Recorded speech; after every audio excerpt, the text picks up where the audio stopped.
Être salésienne coopératrice, salésien coopérateur de Don Bosco, n'est pas appartenir à un mouvement en plus, mais être conscient de vivre un style de vie qui colore toutes les actions du quotidien et qui s'affine tous les jours. L'histoire de la famille salésienne ne commence pas avec la fondation des religieux salésiens, mais avec celle des coopérateurs, même si sa forme juridique fut reconnue en 1876. En exposant en différents écrits l'histoire des coopérateurs, Don Bosco lui-même affirme. L'histoire des coopérateurs commence en 1841, quand on commença à rassembler les jeunes garçons pauvres. Pendant 18 ans de travail pastoral dans les oratories, Valdocco, Porta Nuova et Vanchilia, avant la fondation des Salésiens, Don Bosco cherche et trouve des collaborateurs. Prêtre séculier, laïc pour le catéchisme, les cours du soir, les nécessités matérielles, la recherche du travail en ville, et des dames, pour les travaux des ateliers de couture et de nettoyage.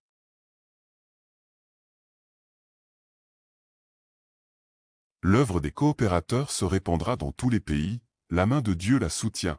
Les coopérateurs seront les promoteurs de l'esprit catholique. Ce sera de ma part une utopie, mais je la maintiens. Dans ce résumé, René Dassy, salésien coopérateur de Belgique Sud, souligne les étapes importantes de l'histoire de notre association. On peut ainsi suivre l'évolution de ce que Don Bosco lui-même reconnaissait comme une utopie. Et c'est dans cet esprit résolument confiant qu'il nous partage également quelques perspectives d'avenir en conclusion de son exposé.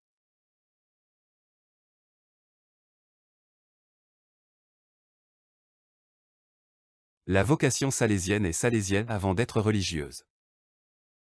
Dans l'esprit et le cœur de Don Bosco, la vision de la mission des laïcs salésiens, ses coopérateurs, est claire, vaste, ferme et prophétique. Les Salésiens coopérateurs sont des Salésiens à part entière, et Don Bosco compte sur eux pour l'aider dans son entreprise en faveur des jeunes. Dès les origines, il existe bel et bien une voie laïque du charisme salésien. Pour bien en comprendre la modernité et l'actualité, un peu d'histoire de l'association n'est pas superflu. À l'aide de quelques dates de repère, on peut distinguer 5 grandes périodes. 1841 à 1888, les coopérateurs, selon la volonté et la vision de Don Bosco. 1888 à 1934, les coopérateurs, associés. 1934 à 1958, les coopérateurs, bienfaiteurs. 1958 à 1986, les coopérateurs, laïcs conciliaires. 1986, à ce jour et continue, les coopérateurs, premiers partenaires en famille salésienne.